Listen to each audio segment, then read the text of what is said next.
আমাদের দুইটি বিড়াল ছানা, যেটি বেশি সাদা আর কালো, তার নাম হচ্ছে অ্যালেক্স। আর জিনার মাথা একটি কালো টিপ, মানে একটু বেশি সাদা, তার নাম হচ্ছে কেইন। অ্যালেক্স আর কেইন দুজনেই সারাক্ষণ মারামারি নিয়ে ব্যস্ত। এ ওর লেজ ধরে, ওর কান ধরে, ওকে থাবা দেয়, ওকে আঁচড় দেয়। সারাদিন তেনাদের মারামারি খুনসুটি লেগেই থাকে। তবে তার ভিতরে অ্যালেক্স একটু বেশি পারদর্শী। এই বয়সে তারা ছোটখাটো পোকামাকড় ধরতে পারে। তাদের জন্য আপনারা অবশ্যই ভালোবাসা দেবেন, লাইক, কমেন্ট এবং শেয়ার করবেন। ধন্যবাদ সবাইকে।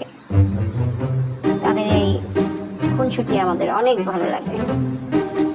আমি তাদেরকে অনেক ভালোবাসি।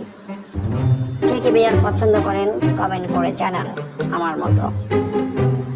তবে তার ভিতরে আমি একটি কথা বলতে চাই, আমাদের অ্যালেক্স সোনা কিন্তু বেশি চালাক, আর কেইন একটু বেশি হামাগোবা। কেইনকে অ্যালেক্স সবসময় বেশি মারে, কিন্তু কেইন অতটা